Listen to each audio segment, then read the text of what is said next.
Rahul Mamkootathil MLA സ്ഥാനം രാജിവെക്കാനുള്ള സാധ്യത തള്ളാതെ നേതാക്കൾ ഗൗരവമേറിയ വിഷയമാണെന്നും വൈകാതെ പാർട്ടി തീരുമാനം അറിയിക്കുമെന്നും AICC general secretary K C. Venugopal പറഞ്ഞു. ഉചിതമായ സമയത്ത് തീരുമാനമെടുക്കുമെന്നായിരുന്നു കെ.പി.സി.സി അധ്യക്ഷന്റെ നിലപാട്. എന്നാൽ രാജിവെക്കാൻ രാഹുൽ തയ്യാറല്ല എന്നാണ് സൂചന. രാഹുൽ മാങ്കൂട്ടത്തിൽ എംഎൽഎ സ്ഥാനം രാജിവെക്കണമെന്ന കടുത്ത നിലപാട് ആദ്യമെടുത്തത് വി.ഡി. സതീശൻ. പിന്നാലെ രമേശ് ചെന്നിത്തലയും സമാന നിലപാട് ഹൈക്കമാൻഡിനെ അറിയിച്ചു. ഇതോടെ രാജി ആവശ്യത്തിന് പാർട്ടിയിൽ നിന്നും കൂടുതൽ പിന്തുണ ലഭിച്ചു. നേതാക്കൾ പരസ്യ പ്രതികരണവുമായി എത്തി. കെ.പി.സി.സി അധ്യക്ഷൻ സണ്ണി ജോസഫ് ടെലഫോണിൽ പ്രധാന നേതാക്കളുമായി ആശയവിനിമയം നടത്തി. രാഹുൽ രാജിവെക്കുമ്പോൾ പാലക്കാട് ഉപതെരഞ്ഞെടുപ്പ് വരില്ലേ എന്ന ചോദ്യം ഇതിനിടയിൽ ഉയർന്നു. ഉപതെരഞ്ഞെടുപ്പ് ഒഴിവാക്കണമെന്നും അഭിപ്രായമുണ്ടായി. 9 മാസം മാത്രമേ ബാക്കിയുള്ളൂവെങ്കിലും തിരഞ്ഞെടുപ്പ് കമ്മീഷനിൽ BJP സമ്മർദ്ദം ചെലുത്തുമോ എന്നായിരുന്നു ആശങ്ക.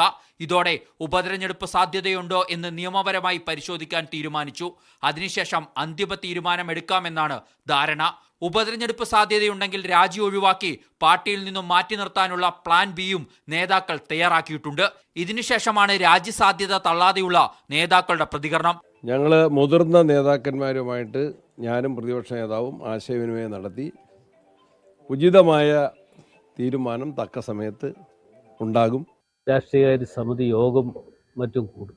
ഞങ്ങൾ ആ യോഗം കൂടിയതിന് ശേഷം അന്തിമമായി എന്ത് തീരുമാനം എടുക്കണം എന്നതിനെക്കുറിച്ച് ആ യോഗം കൂടിയതിന് ശേഷം മാത്രമേ എടുക്കാൻ പറ്റുള്ളൂ. കേരളത്തിൽ കൂടിയാലോചന നടത്തി തീരുമാനമെടുക്കട്ടെ എന്നാണ് ഹൈക്കമാൻഡ് നിലപാട്. കേരളത്തിലെ പാർട്ടിയുടെ നേതാക്കന്മാർ, ഉന്നതമായ നേതാക്കന്മാർ, പാർട്ടി നേതാക്കന്മാരെല്ലാം വളരെ ഗൗരവതരമായി ആശയവിനിമയം നടത്തിക്കൊണ്ടിരിക്കുകയാണ്. വൈകാതെ ഇത്തരം കാര്യങ്ങളിൽ എന്താണ് പാർട്ടിയുടെ തീരുമാനമെന്ന് നിങ്ങളെ അറിയിക്കാം. വനിതാ നേതാക്കൾ അടക്കം പരസ്യ പ്രതികരണവുമായി എത്തിയതോടെ പാർട്ടി നേതൃത്വം കടുത്ത സമ്മർദ്ദത്തിലാണ്. രാഹുൽ മാങ്കൂട്ടമാക്കട്ടെ രാജിവെക്കില്ലെന്ന സൂചന നേതൃത്വത്തിന് നൽകിയതായാണ് വിവരം. തനിക്ക് പറയാനുള്ളത് കൂടി കേൾക്കണമെന്നും രാഹുൽ നേതൃത്വത്തോട് ആവശ്യപ്പെട്ടു. മീഡിയ 1 തിരുവനന്തപുരം.